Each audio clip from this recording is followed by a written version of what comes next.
그때 사람들이 예수께서 안수하고 기도해 주심을 바라고 어린아이들을 데리고 오매 제자들을 꾸짖거리를. 예수께서 이르실 때 어린아이들은 용답하고 내게 오는 것을 금지하지 말라. 천국이 이런 사람들을 가지냐고 하시고 다 같이 그들에게 안수하시고 그 길을 떠나시니라. 아멘. 할렐루야. 아멘. 감사드립니다. 5월은 우리가 잘 아는 대로 가정의 달입니다. 이 가정의 달에 우리가 제일 먼저 어린이 주일로 지키고, 그 다음에는 어버이 주일, 그 다음에는 15일이 스승의 날이죠. 이렇게 어버이, 스승, 그리고 또 우리 자녀들을 위해서 어떻게 하나님의 마음에 맞게 그렇게 우리 가정을 이루어 나갈까, 어떤 의미에서 우리가 가정의 달에 이 여러 가지 말씀을 생각해 보면, 오늘은 특별히 어린이 주일이기 때문에 어떻게 우리가 어린이들을 가정에서 잘 돌보며 또 주의 사랑과 훈계로 잘 양육할 수 있을까, 오늘 이것을 생각하는 그런 시간이 되겠습니다. 어떤 의미에서 우리도 하나님 앞에서는 우리가 자녀들이기 때문에 우리가 어떻게 하나님을 기쁘시게 하는 자녀들이 될 것인가, 이것을 생각해 보겠습니다. 오스트리아 비엔에서 태어난 프리츠 크라이슬러라고 하는 그런 사람이 있었어요. 프리츠 크라이슬러는 아주 그 당시에 최고로 바이올린을 잘 켜는 그런 바이올리니스트였어요.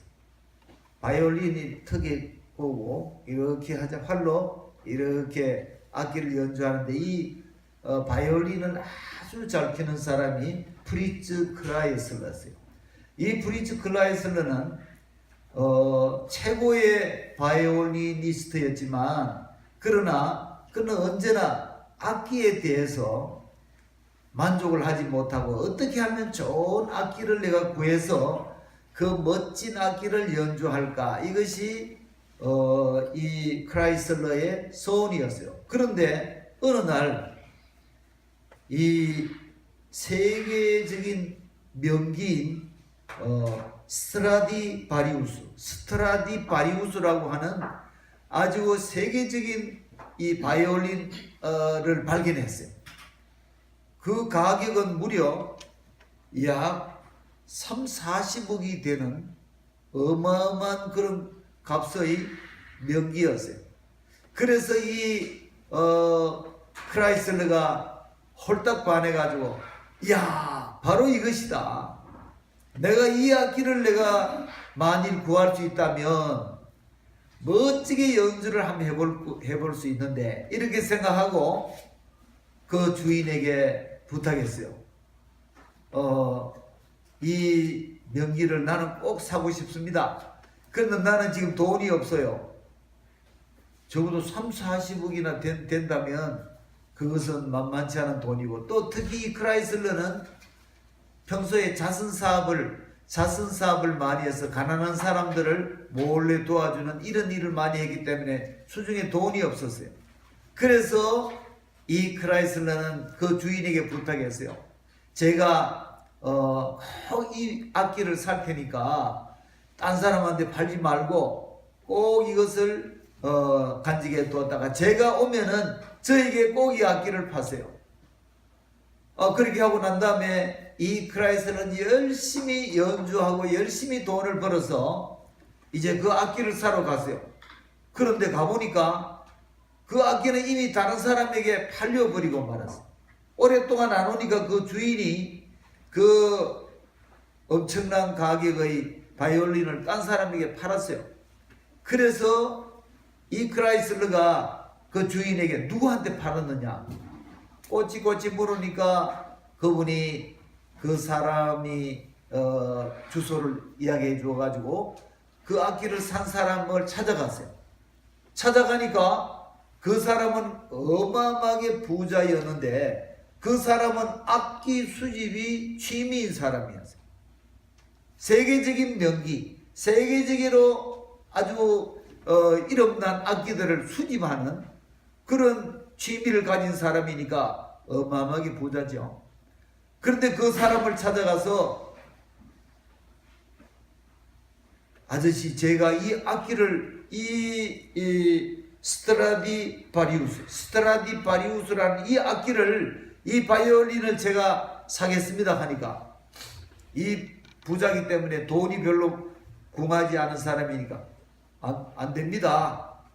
저는 이 악기를 엄청나게 많은 돈을 주고 샀지만은 이 악기는 세계에 하나밖에 없는데 이 악기를 나는 팔 수가 없어요.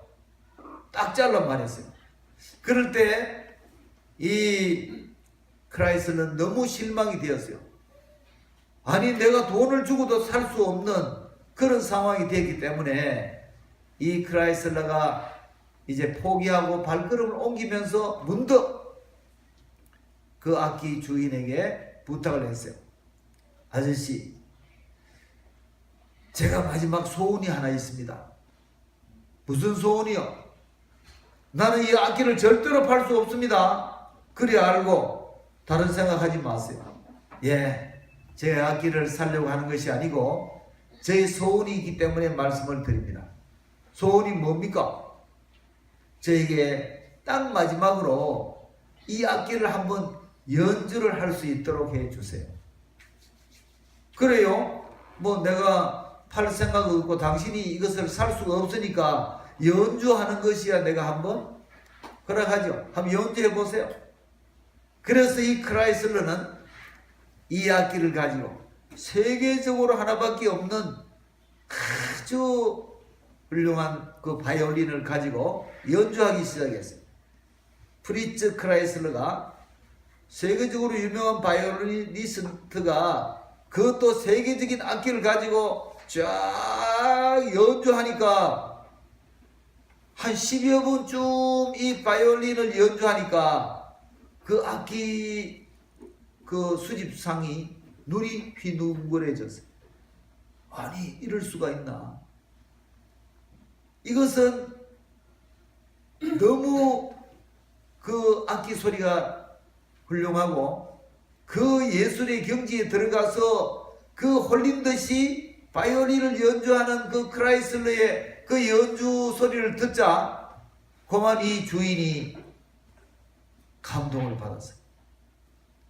그래서 하는 말이, 크라이슬러 씨, 이 악기의 진정한 주인은 내가 아니고 당신이군요.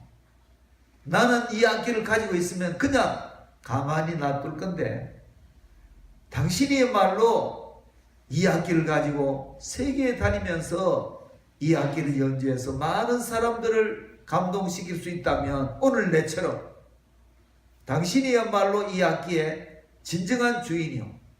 자, 이 악기는 이제 당신의 것이요. 하면서 돈도 안 받고 공짜로 그 크라이슬러에게 악기를 주었어요.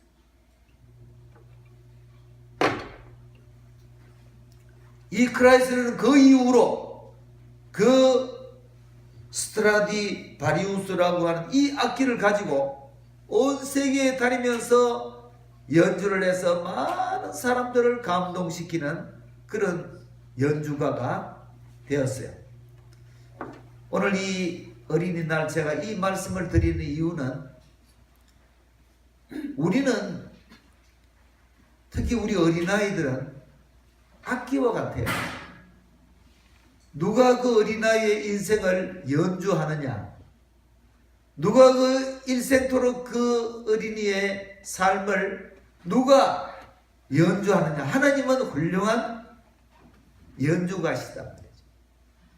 오늘 이 크라이슬러가 그 스트라디바리우스라는 악기를 연주하자 그 악기는 많은 사람들을 감동시키는 명기가 된 것처럼 하나님이 우리의 연주자가 되시면, 하나님이 우리 삶의 연주자가 되시면 우리는 많은 사람들의 감동시키고 많은 사람에게 놀라운 영향을 미칠 그런 사람이 될 수가 있다. 우리 오늘 별이 준영이가 하나님 말씀을 읽고 우리 어린이날 이렇게 같이 예배에 참석했는데 우리 별이 준영이의 삶을 하나님이 연주자가 되셔서 하나님이 별이와 준영이의 삶을 그렇게 연주하시면 얼마나 아름다운 소리를 나겠나. 세계 모든 민족 위에 뛰어난 인물이 되도록 하나님께서 우리 별이 준영이에게 복을 내려주셔서 하늘의 별과 같이 오늘 보세요. 반짝반짝 빛나는 하늘의 별과 같은 그런 인물이 되고 또 세계적으로 많은 사람들이 우러러보고 존경할 만한 그리고 우리 한국 사람이나 모든 사람들이 저 사람이 없으면 안 돼. 저 사람이 꼭 있어야 돼. 그러한 우리 인물들이 되도록 이들이 하나님께서 연주하시고 오늘 보세요. 제가 어린이들에게 주일학교에 그런 말씀을 드렸어요. 하나님은 예수님은 누구를 제일 기뻐하실까? 제일 기뻐하시나? 예배를 잘 드리고 하나님 말씀을 잘 듣고 이 하나님 말씀대로 잘 살아가면 하나님은 제일 기뻐하시고 계속 축복해 주신다. 그렇게 주일학교 예배 때 말씀을 드렸습니다. 여러분 왜 하나님은 하나님 말씀을 청종하라 그러고 하나님 말씀을 잘 들으라 그러고 하나님 말씀을 금보다 더 귀하게 여기라고 하십니까? 그것은 하나님의 말씀을 통해서 우리의 삶을 하나님은 연주하고 싶으십니다. 할렐루야. 아멘. 하나님 말씀으로 우리의 삶을 하나님은 연주하고 싶으십니다. 그래서 이 하나님 말씀에 따라서 우리의 삶을 살아가기를 원하는데 하나님은 이 말씀대로 우리의 삶을 살아갈 때에 우리의 삶에 놀라운 그런 하나님의 축복과 기적이 함께 하시는 줄로 믿습니다. 아멘. 오늘 제가 그 주보에 다윗의 삶과 사울의 삶이라고 하는 칼럼을 제가 실어놨죠. 사울의 삶과 다윗의 삶 두 사람 다 이스라엘의 왕이었어요. 그런데 이 다윗의 삶은 사무엘 하에 보면은 이 다윗의 삶은 점점 떠오른 태양처럼 점점 솟아나는 그런 점점 올라가는 그런 마치 태양이 저 동쪽 해안에서 떠올라서 중천에 떠오르는 것처럼 다윗의 삶은 점점 그렇게 올라갔고 사울의 삶은 보니까 지는 석양처럼 점점 지는 해처럼 점점 내려가는 이런 삶이 되었어요. 왜 다윗의 삶은 점점 떠오르는 태양처럼 그렇게 되었고 사울의 삶은 점점 지는 해처럼 이제 조금 있으면은 이제 서쪽 해안에 쭉 태양이 내려가면서 깜깜해지는 이런 삶이 되었을까요? 그것은 하나님이 다윗의 삶을 연주하시는 연주자였다는 것을 알 수가 있어요. 사울은 하나님이 연주할 수 없도록 그의 삶을 늘 인간의 생각과 또 자기의 욕심과 자기의 생각과 자기의 방법과 자기의 수단과 자기 생각에 맞는 대로 그렇게 하나님 말씀도 절반 자기 생각도 절반 좀 섞어가지고 그렇게 삶을 살다가 사울은 점점 지는 해와 같은 다시 말하면은 세딩 선과 같은 점점 내려가는 이런 삶을 살게 되었다는 것을 알 수 있습니다. 여러분 그러나 다윗은 어디로 가든지 하나님께 물어보고 하나님께 여쭤보고 하나님께 아뢰고 기도하면서 또 찬양하면서 하나님께 자기 삶을 드리면서 위급하고 어려움을 당할수록 더욱더 하나님을 바라보면서 하나님께 도움을 구하면서 이렇게 다윗은 하나님에 의해서 연주된 삶을 살았다. 할렐루야. 아멘. 이게 너무나 귀한 말씀. 하나님은 여러분의 삶을 연주하고 계십니까? 아니면 내 생각과 내 방법과 내 수단에 의해서 내 삶을 여러분들이 살아가고 있느냐에 따라서 우리 삶이 달라질 수가 있다. 참 여러분들 바로 오늘 이 말씀의 핵심이 바로 그런 것입니다. 우리 별이 준영이가 이렇게 우리와 함께 예배 드리고 있지만은 이 어린이들의 삶이 오늘 이 크라이슬러가 세계적인 명기인 스트라디바리우스 악기를 연주하는 것처럼 하나님께서 우리를 연주하는 그런 삶이 될 때는 우리의 삶에는 엄청난 아름다운 그런 소리가 나서 많은 사람들을 감동시키는 그런 삶이 될 줄로 믿습니다. 아멘. 여러분, 바울이라고 하는 청년이 있었어요.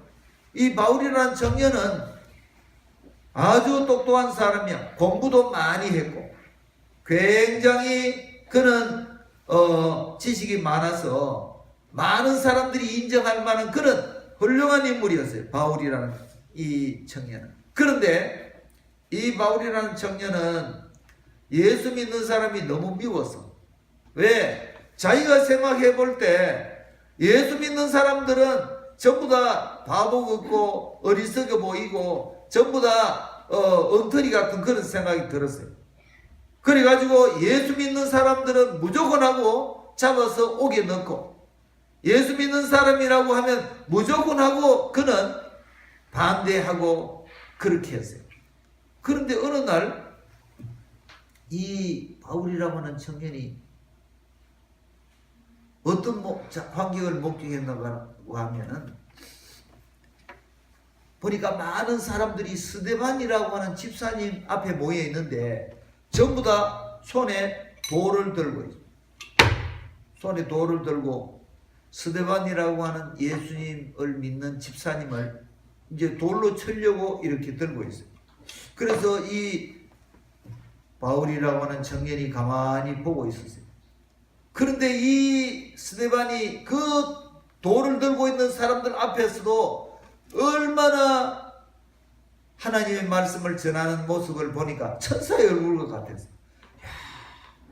어떻게 돌을 들고 있으면 겁이 나가지고 아이고 무서워 이래야 될 건데 돌을 들고 있는 그 사람들에게도 당당하게 예수님을 전하고 있어. 너희들이 예수님을 죽였지 않느냐? 너희 조상들이 선지자들을 죽인 것처럼 너희들은 예수님을 죽였다. 그렇게 하면서 그들이 잘못된 점을 지적, 예수님을 설교하고 있는 이 스데반인데 그 스데반의 얼굴이 돌 던지려고 하는 사람 앞에서도 당당하게 얼굴이 환한 천사가 같아. 이상하다. 예수 믿는 사람 전부 다 엉터리고 바보고 그런데 어떻게 저 스데반이라는 친구는 저럴까? 참 이상하다. 그런데 실제로 이 예수님을 반대하는 사람들이 유대인들이 막 돌멩이를 막 던지니까 이 스데반이 돌을 막 맞으면서 피를 철철 흘리면서 뭐라고 하는가 보니까 하나님, 저 사람들의 죄를 용서해 주십시오. 저 사람들은 아무것도 알지 못하고 있습니다. 용서해 주십시오.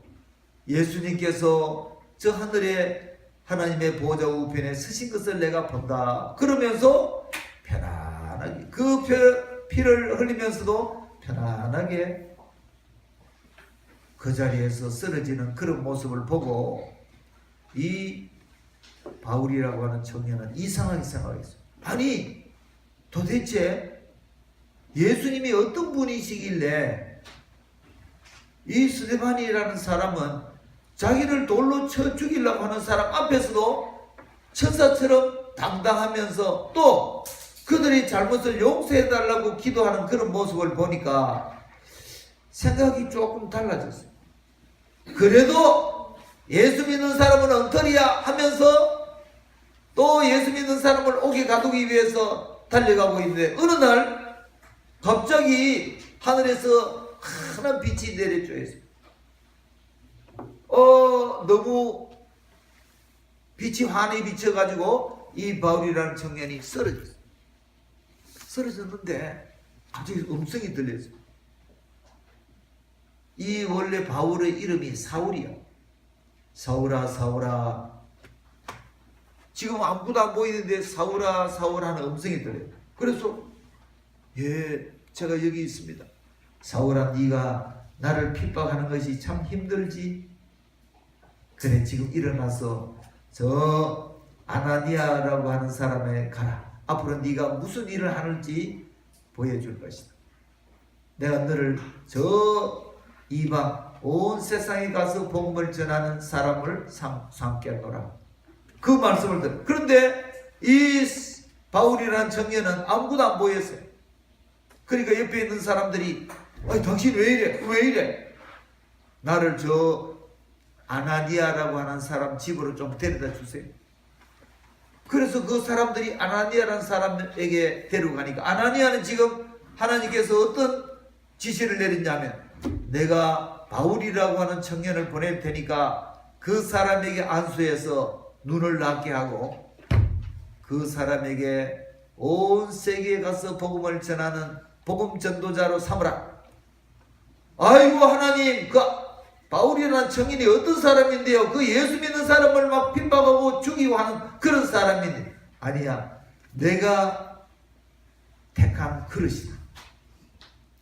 내가 그 사람을 앞으로 온 세상에 보내서 이 세상 사람들이 예수님의 복음을 통해서 복을 받도록 할 바로 그 사람이야. 그 사람을 네가 안수해 주라. 그래서 아나니아가 있어 보니까 뭐 한 사람이 오는데 보니까 아무도 안 보이는 사람이 다른 사람이 부축해서 왔어요. 그래 보니까 그 사람이 지금까지 예수 믿는 사람을 죽이던 바로 그 사람. 당신이 바울이요? 예, 제가 바울입니다만 이거 앉으시오. 그래서 하나님께서 그에게 주신 말씀을 주면서 안수하니까 이 눈에 있던 비늘 같은 것이 떨어지면서 보게 돼요. 이 바울은 완전히 변화되었어요. 지금까지는 자기 생각에 따라 살았지만 이제는 하나님께서 자기에게 주시는 말씀 따라 그가 복음을 전하는 사람으로 180도 완전히 달라졌어요. 지금까지는 자기 생각에 따라 살았지만 이 바울이라는 청 이제는 하나님의 음성을 들으며 하나님의 말씀을 따라 살아가는 마치 하나님을 자기의 연주자로 삼으시는 그런 삶으로 완전히 변화되었습니다. 이제 그가 바울이라고 하는 청년이 돌아서서 이제 예수님의 복음을 전하는 사람이 되었는데 이 사람에 의해서 온 세상에 복음이 전거되었고 이 사람이 쓴 성경이 13권이나 된단 말이에요. 여러분 신약 성경이 몇 권이죠? 39. 구약 성경은 39권. 신약 성경은 27. 외우기 좋게 39, 27이요. 그리고 구약 성경은 39권, 신약 성경은 몇 권? 27권이요. 그래 39, 27. 얼마나 외우기 좋아? 39, 27. 그러니까 신약 성경이 27권이란 말이에요. 근데 이 신약 성경 27권 가운데서 이 바울이 썼는 성경이 몇 권이냐? 13권이나 된다. 어떤 사람은 히브리서도 바울이 썼다고 하는 사람도 있어요. 만약 히브리서까지 합치면은 14권이 되면은 절반이 넘잖아. 야, 이 신약 성경 27권 가운데 절반이 누가 썼느냐? 바울이라고 하는 이 청년이 변화되어서 그가 이 말씀을 기록을 하도록 하나님께서 하셨기 때문에 바울은 이제 어디 가든지 나의 나 된 것은 하나님의 은혜로 되었다. 내가 이렇게 많은 사람들보다도 더 많이 수고하고 성경도 많이 썼지만 그러나 내가 아니요. 나와 함께 하신 하나님의 뭐다? 은혜다. 하나님의 은혜다. 이 하나님의 은혜랑이 뭐냐? 나를 연주하신 하나님, 나의 삶을 이끌어 가신 하나님, 나의 삶을 온전히 이렇게 만드신 그 분이 바로 내 자신이 아니고 하나님이시다는 것을 증거를 했어요.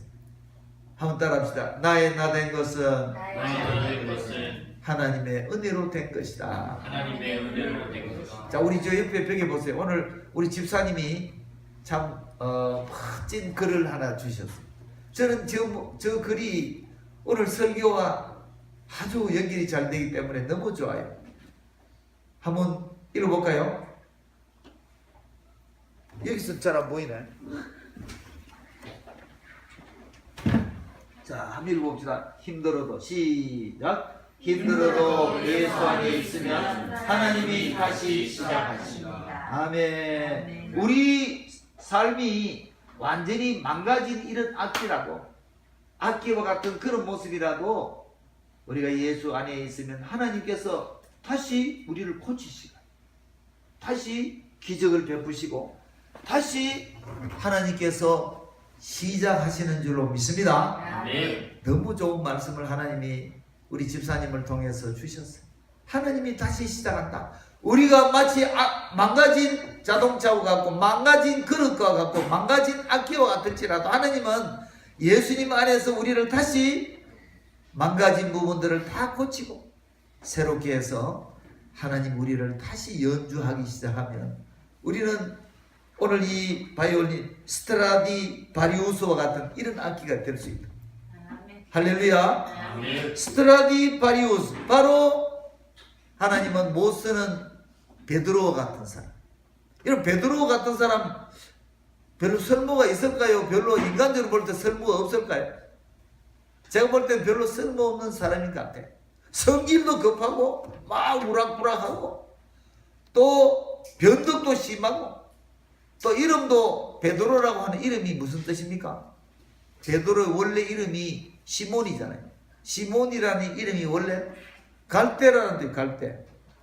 뭐 자기가 뭐 사나이 마음은 뭐 갈대의 순정이라고 하는데 자기가 무슨 갈대의 순정인 것처럼 변덕이 너무 심해. 성질도 우락바락 하면서 아주 그냥 거칠고 또 그 중에 또 변덕도 심하고.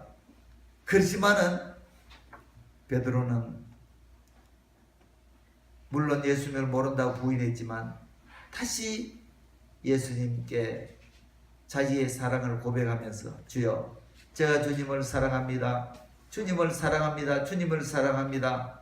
다시 예수님 안에 있으니까 예수님께서 그를 찾아오셔서 그를 다시 회복해 주어서 그의 삶을 온 세계 많은 사람들에게 영향을 미치는 그런 사람으로 다시 서셨고 다시 하나님이 시작하신, 그렇죠? 베드로의 삶에 다시 찾아오셔서 하나님이 다시 시작하시면서 베드로는 그 변덕이 많고 거칠고 그리고 별로 학문도 깊지 못한 그런 사람이었지만 하나님께서 그를 쓰시는 걸 보세요. 하나님이 쓰신 사람.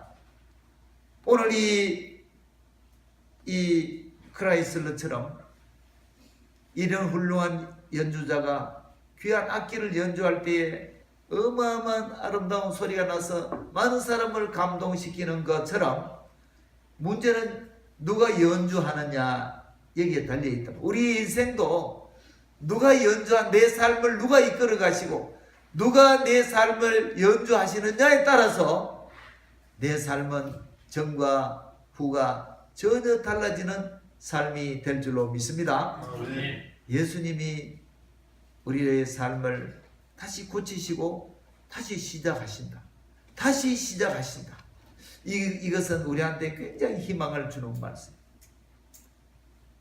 베드로, 바울 모두 다가 하나님께서는 그들을 다시 고쳐가지고 다시 사용하시는 그런 모습. 보세요. 바울처럼 그 일생이 순식간에 변화된 사람이 없잖아요. 하나님은 그렇게 하신단 말이죠. 보세요. 모세 마찬가지입니다. 모세는 40살쯤 되니까 내가 이만하면 이스라엘의 지도자로 다시 말하면 내가 이스라엘의 대통령으로 충분하겠지. 자, 나이도 40이다. 얼마나 좋아요. 나이 40 그때면 우리 인생의 최고의 황금기인데 나이도 40이겠다. 또 왕궁에서 모든 학문과 무예를 다 익혀서, 그렇죠? 그리고 아주 인물도 훤칠하겠다. 그 당시에 모세를 당할 사람이 아무도 없어. 그래서 이제 40이 좀 되니까 자기가 유대인인 줄 알고, 어머니가 요게벳이 어머니가 유모로서 이제 모세를 키웠죠. 그러니까 너는 애국 사람, 에집트 사람이 아니고 유대인이라는 것을 어릴 때부터 교육을 시키고, 그리고 하나님 말씀 훈련을 어릴 때부터 잘 시켰어요. 이것을 쇠마 교육을 하는데, 모세는 어릴 때부터 어머니를 통해서 이런 유대인 교육을 받았단 말이에요. 여러분, 유대인 교육이 지금 온 세상의 교육 가운데 최고의 교육이라는 것을 교육자들이 다 지금 연구하고 있잖아요. 저도 옛날에 교육자였지만은, 또 여기 지금 교육자 되려고 공부하는 사람도 있지만은, 유대인의 교육이, 이 쇠마 교육이 최고의 교육이라는 것을 우리가 지금 연구하고 있어요. 그런데 모세는 어릴 때부터 이 교육을 다 받았어. 자, 애굽의 모든 세계의 모든 이 문화를 다 익혔죠. 또 어머니를 통해서 유대인 교육을 받았죠. 그리고 얼마나 무예가 출중한지, 어느 날 나가보니까 애굽 사람이 유대인을 막 그냥 폭행을 하고 있단 말이야. 이 모세는 자기 유대인인 줄 알거든요. 그런데 애굽 사람이 유대인을 폭행을 하니까 가서 한 대를 쳤어요. 죽어버렸어요. 여러분, UFC 선수도 아닌데 한 대 쳐가지고 죽는 사람 잘 봤어요. 그런데 한 대를 치니까 죽어버렸어요. 애국 사람이 죽었어요. 그래서 이 모세가 이제 죽어서 너무 두려웠죠. 그런데 어느 날 또 나와보니까 유대인들끼리 싸워. 그래서 얘들아, 너희들이 유대인들끼리 왜 싸우냐 하니까, 너 어제 말이야 애국 사람 죽이더니 또 우리를 또 치려고 그러냐, 한번 쳐봐. 그래서 모세는 도망자의 신세가 되었죠. 광야에 40년 동안 그는 아무 사람들이 알아주지 않는 그런 범부가 되어서 살게 되었죠. 그런데 하나님께서는 나머지 80대에 그를 불러주셔서 그를 사용하시다. 잘 보세요. 우리가 어릴 때의 그 교육이 얼마나 놀라운 교육인지 알 수가 없단 말이죠. 하나님은 바울이 어릴 때부터 공부한 그런 내용들을 나중에 그의 삶을 변화시켜서 그가 공부한 모든 것들이 성경을 쓰는 그런데 밑거름이 되도록 하십니다. 모세도 마찬가지. 어릴 때 공부한 그 내용들이 다 나중에, 모세는 성경을 몇 권을 썼어요? 창세기, 출애굽기, 레위기, 민수기, 신명기, 이 5권을 모세오경이라고 그러죠. 이 모세오경을 썼어요. 그 모세오경을 쓰는 바탕이 어디에서 났을까요? 바로 에집트의 왕궁에서 길리움을 받을 때, 어릴 때 그 교육받은 그것들이 나중에 하나님께서 그것을 사용하시는 이런 모습을 보면 어릴 때의 교육이 얼마나 크다는 것을 알 수가 있단 말이죠. 하나님께서는 이와 같이 어린이들은요, 우리가 그리는 대로 그림이 그려져. 어린이들은 백지와 같잖아요. 그러니까 백지와 같으니까 이 백지와 같은 곳에 우리가 어떤 모습으로 그림을 그리느냐, 어머니가 어떻게 그림을 그리고 아버지가 어떻게 그림을 그리느냐에 따라서 얘들의 일생은 달라질 수가 있단 말이죠. 그렇기 때문에 우리가 늘 기도하면서 하나님의 말씀으로 잘 양육하고 훈계해서 이들이 우리가 그리는 그 그림이 긍정적이고 창조적이고 창의적이고 그리고 사랑으로 그림을 그린 이 어린이들의 심령은요, 나중에 이것들이 다 커서 그것이 많은 사람에게 쓰임을 받고 많은 사람이 영향을 줄 수 있는 그런 인물로 자라게 되어진다는 것을 생각합니다. 자, 우리가 어떻게 자녀들을 잘 양육할 수 있을까? 사실은 예수님께서 십자가를 지시면서 십자가를 지고 가시면서 많은 여인들이 그 울면서 예수님을 따라오면서 예수님 너무 불쌍하다고 울 때에 예수님께서 뭐라고 말씀하세요? 예루살렘의 딸들아, 나를 위해서 울지 말라. 그리고 너와 네 자신과 너의 자녀들을 위해서 울으라고 말씀했어요. 그래서 이것이 바로 기독교 교육의 최고의 교육이라는 것을 우리가 알았습니다. 먼저 자신을 위해서 울면서 그리고 자녀들을 위해서 울으라고 하시는 이 예수님의 교육의 최고의 이 말씀을 우리가 마음속에 새기면서 자녀들을 위해서 자신을 위해서 먼저 울면서 자녀들을 위해서 울면서 그리고 자녀들을 하나님의 교양과 훈계로 잘 양육해서 정말 이들을 하나님 앞에 좋은 인물로 그렇게 양육해서 하나님께 영광 돌리시고 우리 자녀들도 다 이와 같이 우리 하나님의 교양과 훈계로 잘 양육하고 기도하면서 잘 교육해서 하나님 앞에 멋진 선물들로 드리시는 귀한 가정들 되시기를 예수님 이름으로 축복을 드립니다. 아멘. 기도하겠습니다.